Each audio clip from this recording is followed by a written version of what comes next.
If you are a gynecologist or a gynecology clinic owner or manager, then it's very important for you to understand what is ART Act 2021.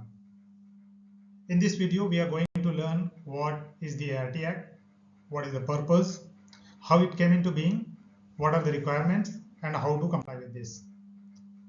So ART Act, it's Assisted Reproductive Technology Regulation Act. The purposes are first and foremost prevention of misuse, like there can be a misuse like commercial surrogacy, illegal sales of gametes and embryos, doing procedures without consent of the patient, etc. etc. Ensuring ethical and safe use of assisted reproductive technologies, protect the rights and well-being of individuals undergoing ART procedures, establish a comprehensive regulatory framework for ART clinics and banks. The first step towards regulating the ART practices was taken by the ICMR by issuing a national guideline for accreditation, supervision and regulation of ART clinics in India in 2005. Then the central government started working on the legislation to regulate the ART practice in 2008, and in 2010 the Assisted Reproductive Technology Regulation Bill draft was ready. It was presented but it could not clear. Further, in 2014 and 17 there were amendments incorporating the feedback and addressing the emerging ethical and legal concerns. In 2015 the Surrogacy Regulation Bill was also proposed.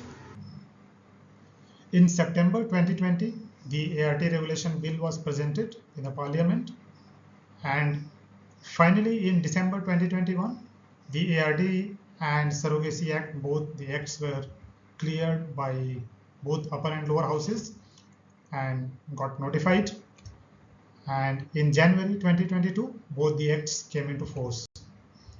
In April 2022 the ART and Surrogacy registry became operational. This is the point from where the registration for ART clinics and banks started. Let us see how the regulatory framework looks like. So there is a National ART and Surrogacy Board, then State ART and Surrogacy Board, and then there is a National ART and Surrogacy Registry and Appropriate Authority. Then there is a State ART and Surrogacy Appropriate Authority.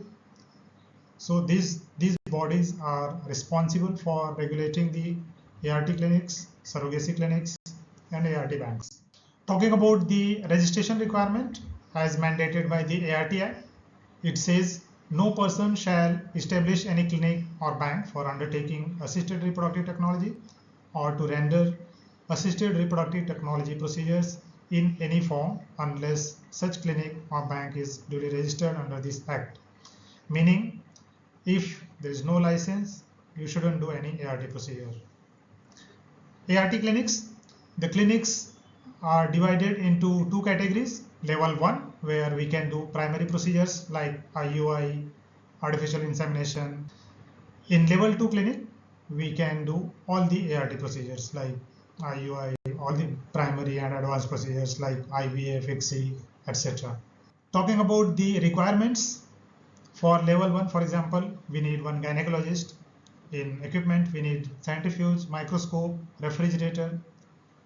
Regarding the infrastructure, though there is no clearly mentioned requirements in the Act, but these are some basic minimum requirements like having a counseling area, semen collection area, sperm washing area, insemination area.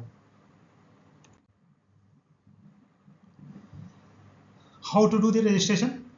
So we have to go to the ART and Surrogacy Registry portal, sign up there, and once we log in, we see a page where there are different forms available.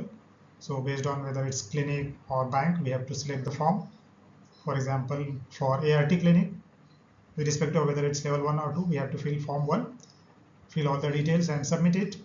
And once submitted, download, take printout, and then visit the appropriate ART authority, and you will get a challan from there.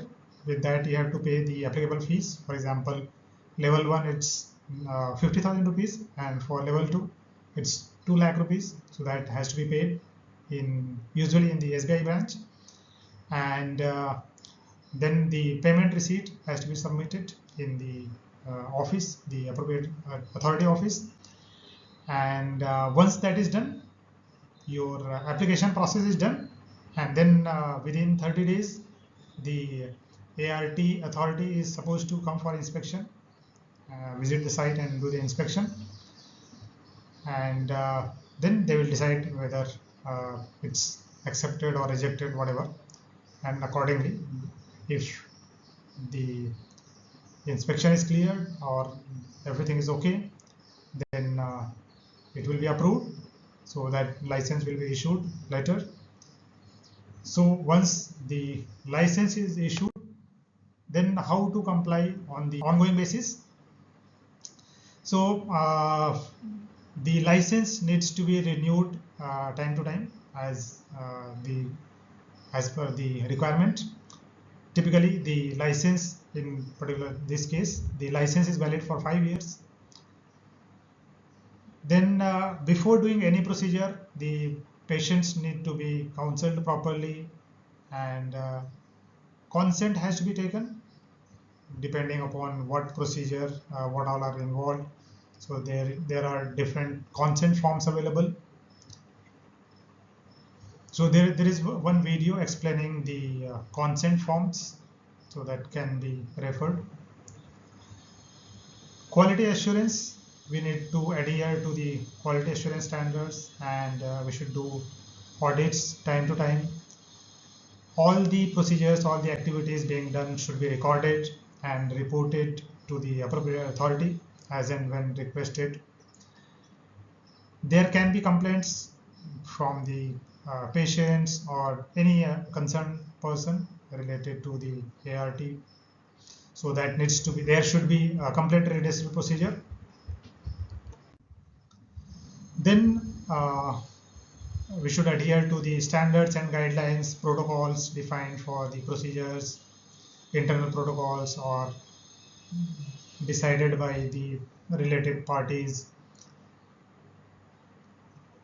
Then record keeping and maintenance, everything whatever is being done in the clinic should be recorded and maintained. Then ethical and legal compliance, the data of the patient should be properly protected and privacy should be maintained. There should be continuous education and training for the people involved in the ART procedure.